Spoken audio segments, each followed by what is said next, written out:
আসসালামু আলাইকুম। এই ছোট ভাই বলতেছে সে নাকি আর পড়াশোনা করবে না। সে তো এখন বই পুস্তক সব ছিঁড়ে ফেলে দিছে।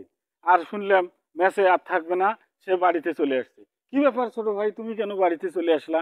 সে আর কথা বলে না, সে নাকি এমনিতেই বিসিএস ক্যাডার হয়ে যাবে। এটা কোনো কথা হলো? বিসিএস ক্যাডার কি এমনি হয়ে যায়? সে নাকি কোথায় কি খবর দেখেছে, আবেদ কাকু নাকি প্রশ্ন ফাঁস করছে।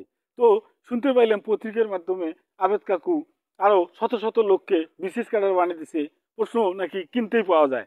তো হঠাৎ আসি বাড়িতে নাকি ছোট ভাই বলতেছে এই জমিটা এই যে সে বিক্রি করবে, সে ওই জমিটা বিক্রি করবে।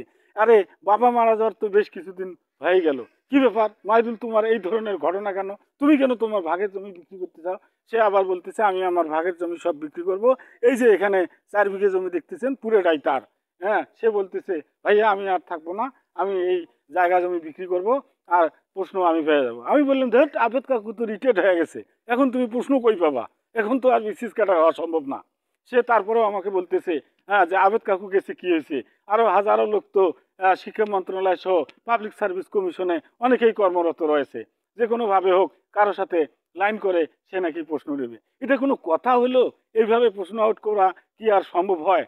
তো আমরা নাকি শুনলাম সে আবার আমাকে বলতেছে যে আবেদ কাকু আর তার আত্মীয় স্বজন সহ 17 জনকে নাকি সরকারের আহ, কর্মকর্তারা যারা আইন শৃঙ্খলা রক্ষাকারী বাহিনী আছে তারা নাকি তাকে গ্রেপ্তারও করেছে। তো সে আবার বলতেছে না, সে আর কোনো পড়াশোনা করবে না, বই পুস্তক সব ছিঁড়ে ফেলে দিছে। এখন নাকি প্রশ্ন বাজারে বাজারেই পাওয়া যায়, সে নাকি এবার কনফার্ম বিসিএস ক্যাডার হয়ে যাবে। আরে আমি তাকে এত শত বুঝাইতেছি যে না, ওটা একটা দুর্ঘটনা হয়েই গেছে, আর তো প্রশ্ন ফাঁস হওয়ার কোনো সুযোগ নাই। এভাবে কি প্রশ্ন কখনো ফাঁস হয় নাকি? হ্যাঁ, সে বলতেছে 24তম বিসিএস ক্যাডার থেকে শুরু করে 45তম বিসিএস ক্যাডার পর্যন্ত প্রায় স্বামী স্ত্রী এবং বিভিন্ন প্রশাসন ক্যাডারে সবাই নাকি বিসিএস ক্যাডার হয়েছে। আর বিসিএস ক্যাডারের বেশিরভাগই নাকি প্রশ্ন ফাঁস করে তারা বিসিএস ক্যাডার হয়েছে। আরো শুনলাম সে নাকি 200 কোটিরও বেশি টাকার মালিক হয়েছে গাড়ি চালক।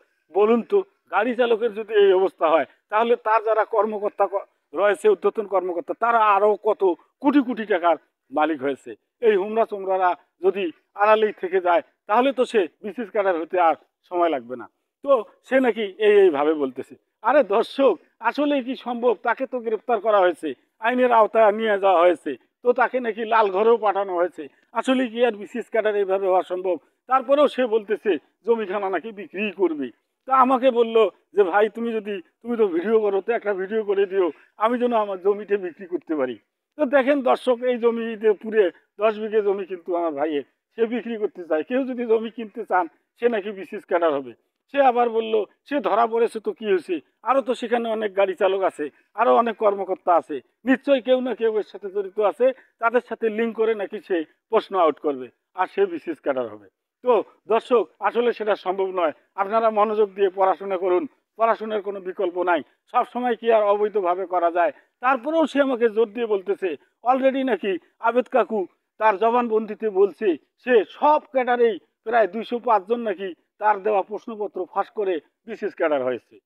সে বলল যে যে কোনো মূল্যেই সে বিসিএস ক্যাডার হতে চায়, জমি জুড়ে সব বিক্রি করতেছে। ভাই আপনারাই বলেন আমি আর ভাইকে কি করি? এই ভাই এদিকে আসো তো, তোমার কথা শুনুক একটু দর্শক।